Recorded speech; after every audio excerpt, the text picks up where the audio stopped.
Hello guys, this is Saucy and I wanted to share a really cool idea I had for a board game. So the idea behind this board game is that you play in a party of characters that each have their own deck. I'm using just Magic Commons because that's just what I have access to at the moment. But these cards represent various actions and items that that character has. So it can be like a bow and arrow, it could be a sword, it can also be an attack, like it could be a sword swing, or it could be a movement action, or if it's a mage, maybe it's a spell, and stuff like that.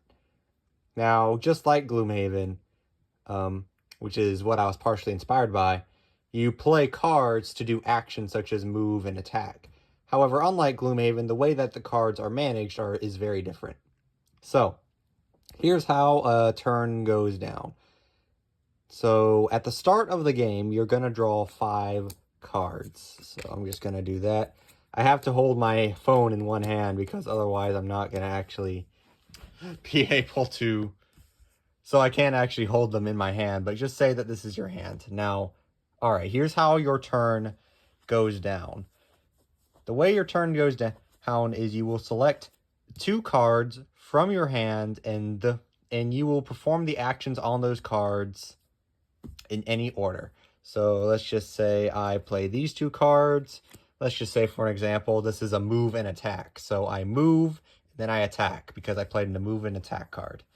You carry out your turn, and then you take all the cards in your hand and the cards that you played, and you discard them. So you discard your entire hand, and then you draw a new hand of 5 cards. So that is a standard turn, and you just keep doing that. You draw your hand at the end of your turn. Then the next turn, you play 2 cards, you carry out your action, and then you discard your hand and the cards you played. And of course, as you might expect, eventually you're going to run out of cards. And the rule is, whenever you need to draw cards, but you don't have any, you simply take your his card, and you shuffle it. Pretend I'm shuffling. Again, I only have one hand to work with. Just pretend that that was a shuffle. You shuffle your deck, and you put it back, and then you draw as needed. Now, so this creates a sort of game where your options are constantly changing. There's constantly a torrent of new cards being fed to you on sort of this feed line, on so this conveyor belt, sort of. And that could be really interesting. However, I had this idea that this game would be built around deck building, and in order for that to really be applicable, then you need a way to kind of fight this. You need a way to fight against the constant discarding of cards. So you'll notice over here, there are 2 slots for kept cards. Now I'm going to explain how that works. So let's draw a hand, a new hand, 5 cards.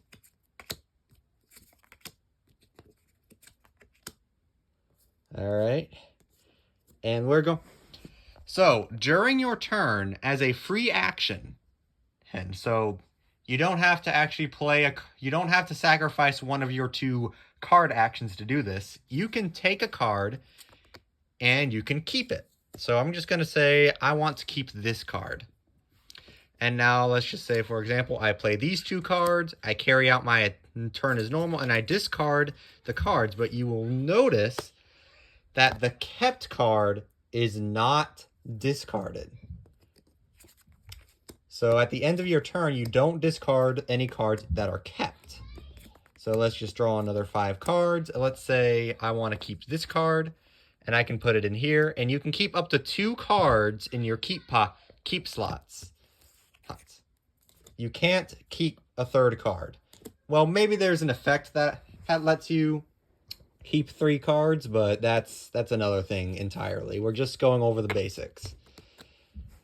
Now, once you have kept cards, just like you can keep a card as a free action during your turn,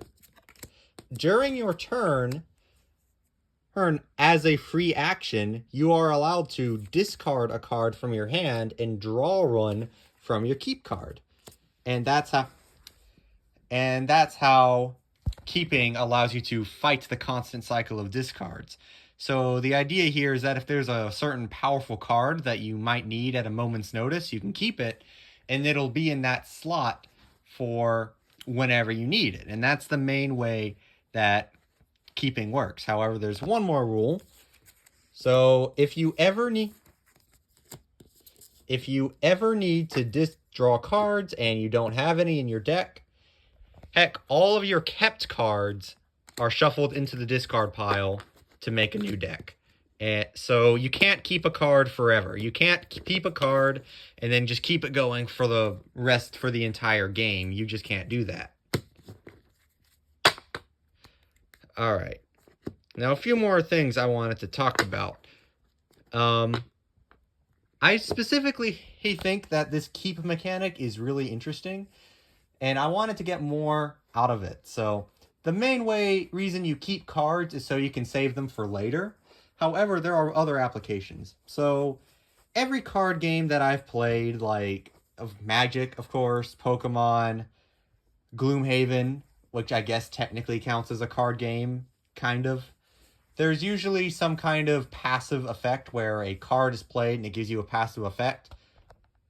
The way that works here is by keeping a card. So if you have a card that, say, gives you +1 attack, heck, you keep it and that puts the status effect on. So the card will say something like, while this card is kept, this card gives you +1 attack, or gives your allies +1 attack, or whatever. Another thing you can do with keeping is something called charging a card. So what it is that when you draw a card from the keep slot into your hand, that card is considered to be charged.